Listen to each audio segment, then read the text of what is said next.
okay, you guys broke me, so let's just go ahead and just break some rules. But, of course, before that happened, Double D, yeah, just told Ed to put the ants down. And then after Ed dropped it by accident, so Double D strangled Ed with his legs. As he warned to Ed, put them back, Ed. Put the ants back on the tank. And so after that, Ed and Eddie they grabbed Double D. But Double D still still grabbing hold onto his hat. Then after that, they had to let go because they were unable to pull him out. Then the ants come out, and then everyone in the cul-de-sac was enjoying their rule-breaking fun. And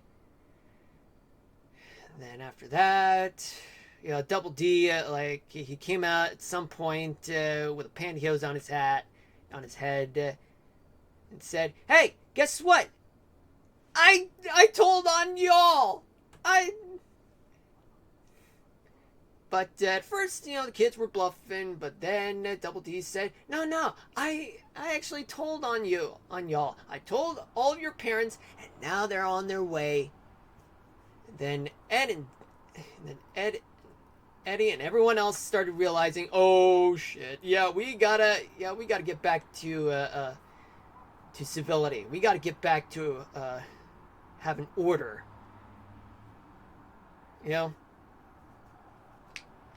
So everyone's panicking.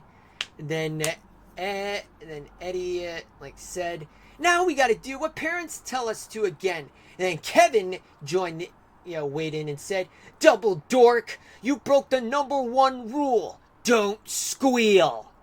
And in fact, that is one rule that cannot be broken, because the thing is that if you go on tattletaling, even though there are no written rules on that, guess what? That is one, unofficially natural rule.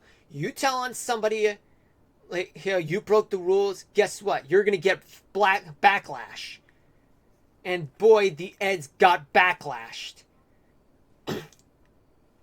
So the kids joined in and said, you know what? We're going to teach the Eds a lesson on what it's like to restore order. And what happens when you break the rules, like when you tattletale, we bring order. And guess what? The Eds get locked in a cage. And of course, Eddie couldn't believe that he told, that Double D told on everyone. But he apologized because all the rule breaking that was going on in the cul-de-sac made him lose his sanity, made him go berserk, had to tell on everyone. Then Ed realized somebody's coming, so the Eds try to grab attention and say, "Hey, let us free." But the kids didn't really care. So they said, "Screw the Eds," even though they said read the sign, but the thing is they don't care because it was all on the Eds. Breaking rules, ruin the order, and things went back to normal, but the Eds had to pay a price for it. And that was the end of the episode. Anyway, I'm sorry that I kept rambling you guys about, my take on the episode where the Eds were building a city and then were breaking rules along with the kids.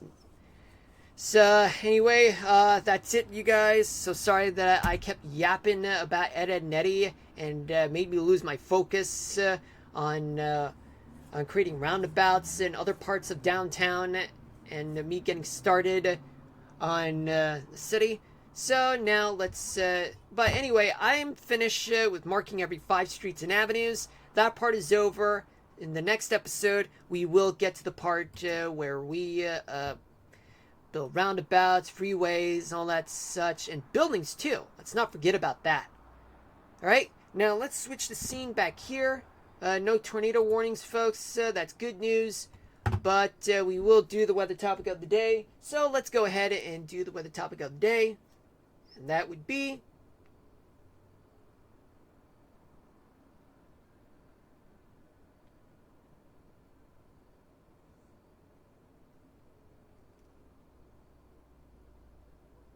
okay. So the weather topic of the day is what is Cloud Appreciation Day and when does it occur?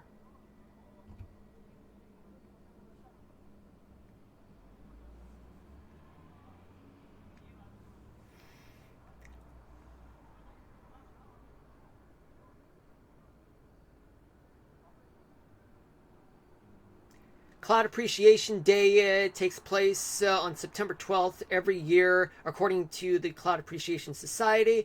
It is a day that is an opportunity for people all over the world to look up and appreciate the beauty and variety of clouds in the sky. That includes learning and sharing what your favorite cloud is. In fact, my favorite cloud is a cumulus cloud. I love cumulus clouds because they're so puffy and they're beautiful. And then you have your other clouds like cirrus. Sure, sometimes they're beautiful. But cumulonimbus cloud, it is very powerful, but beautiful at the same time. But I would prefer cumulus clouds anyway, because, they're beautiful. Anyway, thank you guys for watching. I'm gonna play maybe Minecraft or Kingdom Hearts 2, depending on my mood, for tomorrow at 6 to 8 p.m. Eastern Daylight Time. And maybe I'll do the weather in the late morning hours. I don't know. But I will see you guys at 6 to 8 p.m. tomorrow. Either Minecraft, Kingdom Hearts 2, but just after the weather, though, on the first hour. Alright. Do hit me with the follow and turn on the notifications so that you guys will know when I'll be streaming the next time. But until then, peace out, everybody. Stay safe out there. Protect others and yourselves. Love y'all. Peace out. Signing out.